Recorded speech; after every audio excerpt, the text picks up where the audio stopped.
Reka nsubire kubahereza mwiriwe canke mwaramutse bivanye naho buri umwe wese aherereye. Mwe banywanyi mubana natwe mu makuru n'ibiganiro vya misi yose dushikiriza kuri no mbonesha kure yacu kandi yanyu Muhuza TV.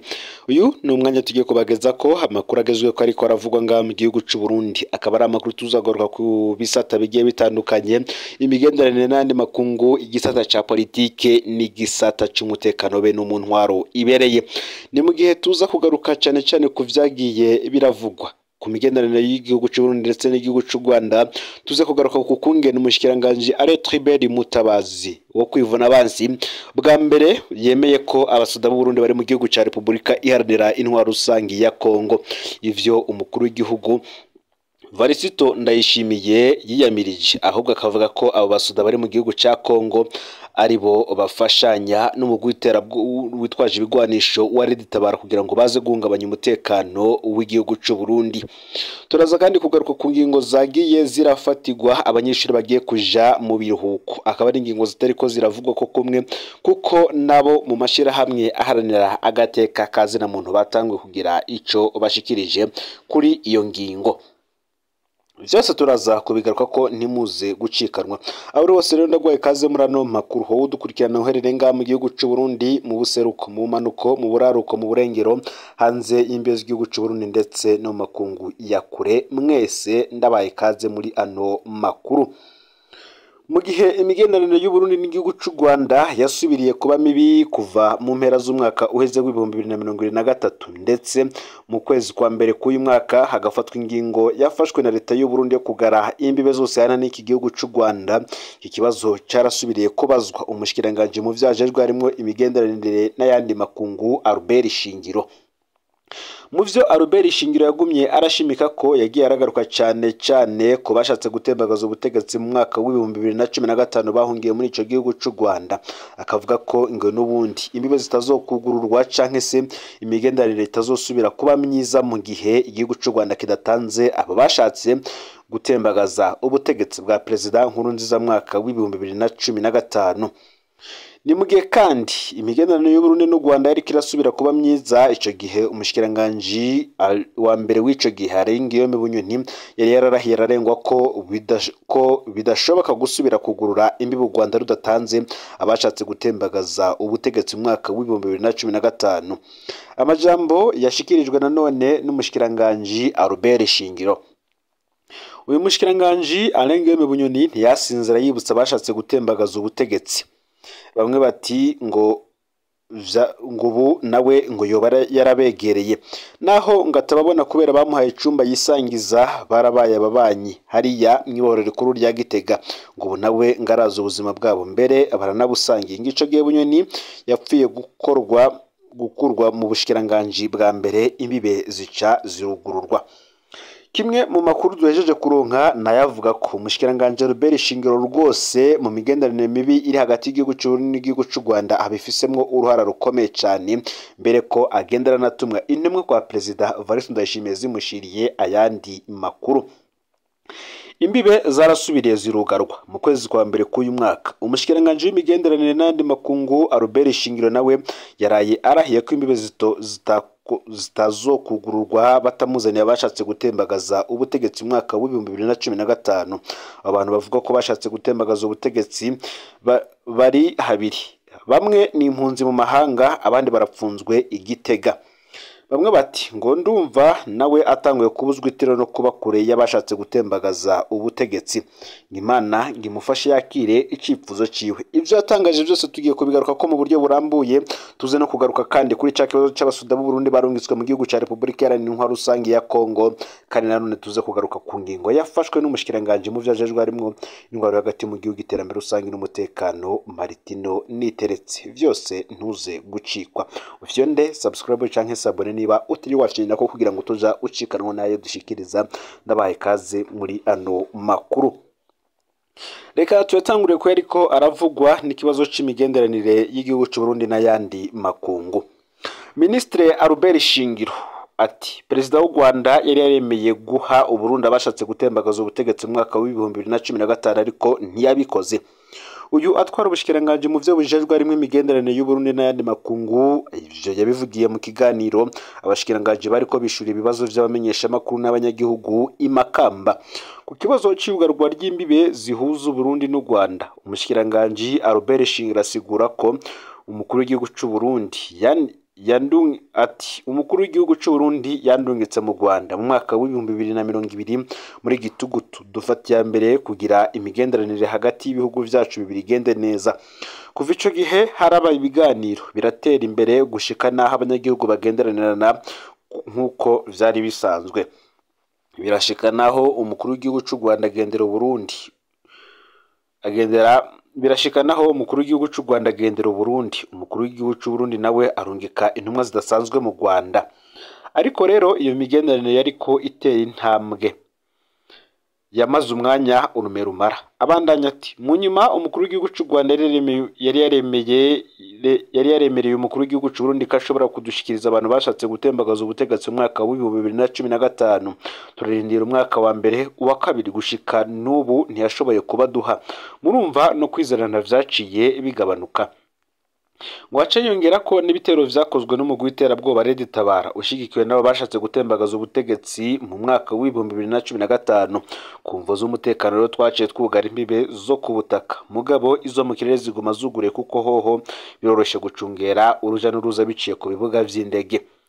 Kukiriko kirakogwa kugira ngo imbibe hagati y'u Burundi n'u Rwanda zugururwe. Umushikiranganje ati n'ubu turarindirire ko baduha abo bashatse gutembagaza ubutegetsi mu mwaka w'ibihumbi 2015. Twibaza ko naho bo baduha uno munsi ku munota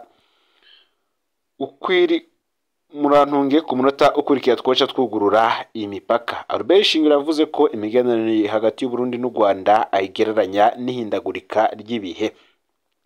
Ni mu gihe bamwe bavuga ko Albert Shingiro ivyo ariko aravuga ari politike bariko barikinirayo hejuru, cyane cyane bafatiye kuri ibi biharuro bihari vyo kwagiriza igihugu cy'u Rwanda ko gifasha umari witwaje ibigwanisho wa Red Tabara ndetse n'ibindi vyose biriko biraza ko mbere ko na President Paul Kagame mu kiganiro yahaye Television France 24 y'Abafaransa yavuze ko President Evariste Ndayishimiye yarungitse intumwa mu gihugu cy'u Rwanda ndetse izo ntumwa ziranabonana nabo bashatse gutembagaza ubutegetsi mu gihugu cy'u Rwanda. Na General Godefroid Niyombare ubwiwe yaravyivugiye ko nabo bahuye. Gusa ikibazo ngo caje kuzamwo nuko Perezida w'u Rwanda yabwiye Perezida w'igihugu cy'u Burundi ko bavugana n'ishirahamwe mpuzamakungu ONU mu gisata cyayo kijejwe ivy'impunzi za politike kugira ngo barabe ivy'amasezerano aba hagati yo guhanahana impunzi za politike. Ivyo igihugu cy'u Burundi kitakorejwe ahubwo kigahitamwo kurungika abasoda bacu mu gihugu cya Repubulika Iharanira Rusange ya Kongo kurwanya umuhari witwaje ibigwanisho ndetse no gufatanya n'umuhari wasize ukozeho nyabwoko mu gihugu cy'u Rwanda ari wo FDLR. Gutyo imigenderanire nayo iba irasubiriye kuba mibi. Ni mu gihe abasirikare b'abarundi bari muri Kongo ngo bafashwe neza cyane. Ivyo nivyo Aretribert Mutabazi we avuga. Umushikiranganje mu vyajejwe harimwo ivyo kwivuna abansi. Naho rero umushikiranganje avuga ko abasirikare b'u Burundi bari muri Kongo bafashwe neza, hari abasirikare b'abarundi baherutswe kugaragara basaba leta y'u Burundi ko yoza kubakura mu menyo y'umuhari M23 kuko bafashwe bugwati n'uwo muhari. Leta y'u Burundi yarabihakanye mu kuvuga ko abo basirikare ahubwo ari abagwanyi b'umuhari Red Tabara. Iyi nkuru turaza kwibageza ko mu buryo burambuye ndetse kandi tuze no kubabwira ivyo umushikiranganje Aretribert Mutabazi yavuze imbere yaho yemereye ko u Burundi bwarungitse abasoda mu gihugu cya Repubulika Iharanira Rusange ya Kongo. Ivyo ari vyarahakanywe mbere ya hose n'umukuru w'igihugu Varisito Ndayishimiye ko we yavuze ko atabasuda u Burundi bwarungitse mu gihugu cya Repubulika Iharanira Rusange ya Kongo. Tugiye mu makuru arabana n'agateka kazina muntu. Bamwe bati kubera ko umushikiranganje Martin Niteretse akunda ingingo zihonyora amategeko. Ni mu gihe hirya y'ejo kwigenekerezo ya 27 Ruheshi uyu mwaka w'ibihumbi 2024 Igitega aho yari mu nama yo gutegura ingene abanyeshuri bazitwararika mu kiruko cyo mu cicimirije. Martin Niteretse yaratangaje ingingo shasha itangaje aha yasavye abapolisi gucunga kugira ntihagire abanyeshuri bazosohoka igihugu ngo baje gusaba akazi hanze mu gihe cy'uburuhuko. Bamwe bati ingingo inyuranye n'ibirizwa shingiro. Iyi ngingo rwose iranyuranye n'ibwirizwa shingiro ry'u Burundi, iranyuranye kandi n'amasezerano agenga agateka kazina muntu, iranyuranye kandi n'amategeko. Umurundi wese akwije imyaka 18 mu gihe afise ivyangombwa arafise uburenganzira bwo kwiyunguruza haba mu gihugu haba no hanze y'igihugu. Umwana atarakwiza iyo myaka araheza agasohoka igihugu ari kumwe n'abavyeyi canke uwundi muntu akuze ariko afise uruhusha rw'abavyeyi b'umwana. None Martino Niteretse akura hehe ngo bwobasha bwo kubuza abarundi kwiyunguruza?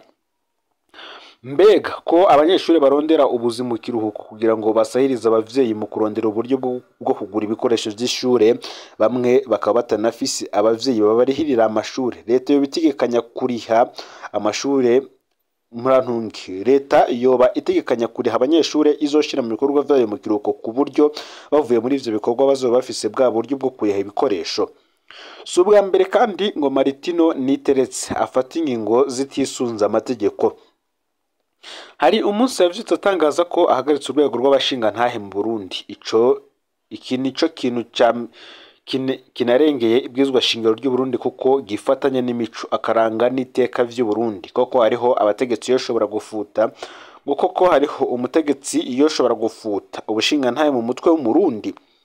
Hari kandi umunsi yitoye arashinga ko hariho abana batazosubira kwandikwa mu bitabo vy'abavutse, anashinga ko umukobwa atavuze uwamuteye inda azokubitwa gushika avuze izina ry'uwayimuteye. Hari n'umunsi yadutse avuga ko amashirahamwe yigenga nka Association des Femmes Juristes ari yatanga amafaranga akoreshwa mu iterabwoba. Ivyo yabivuze atamatoza namwe akozwe, apfungisha indongozi z'amashirahamwe gushika biraboneka ko yanazibesheye. Aho ntawo kwibagira ivyo yahitiye akorera umugambwe SNL urongowe na Honorable Agathon Rwasa. Bamwe bati uyu mushikiranganje arafise ikibazo gikomeye. Yasubiriye abashikiranganje batari boroshe nka Edouard Nduwimana na Gervais Nderakobuca, aca yibaza ko ubuhambazi bw'umushikiranganje w'intore hagati mu gihugu buhagaze ku gukankama no kwadukana amategeko ruhasha giturumbuka. Uti harakenewe uwo mwigisha ko ingingo y'umushikiranganje idashimitse kwibwirizwa shingiro n'amategeko itaba ari ingingo vy'ukuri. Garakeneye kandi kwibutswa ko umushikiranganje wenyene atari we tegeko. Umushikiranganje ntahambazwa no kuvuga ibimujemo vyose bwo kwitwararika abana bari mu biruhuko. Ni vyiza kandi si ubwa mbere bikozwe, ariko kubikora mu nzira ihonyanga uburenganzira bw'abarundi ingiryo nikosa rikomeye yoba kugateka kazira mu ndetse no ku bindi vyinshi bitandukanye, cyane cyane turabiye ku kungene aba bana baronka bimwe mu bikoresho ndetse n'amahera bakoresha bivuye kuja guca inshuro hanze y'igihugu cy'u Burundi. Mbere akaba arimo na bamwe batanagira abavyeyi babamenyera ivyo vyose. Abandi nabo bakaba ari abo mu miryango y'abantu aho nikora babashaka kuronderera uduhera kugira ngo baze basahirize imiryango kandi nanone banaronke ivyo bikoresho ndetse n'amahera yo kuriha ishure. Gaho rero amakuru yaragezwe ko muri kano kanya ufyonde subscribe canke sabone niba utari wafyenda ko kugira ngo utajicikanwa na dushikiriza. Usangiza no makuru bagenza aho bari hose kugira ngo nabo baje barashikirwa nayo biriko biravugwa bigezwe ko nga mu gihugu cy'u Burundi hanze y'imbezi igihugu cy'u Burundi ndetse no makungu ya kure n'andi yose turiko turabategurira. Nimuze gucikanwa no Muhoza TV. Imana bahezagire ibikorwa byanyu vya misi yose muriko murakora.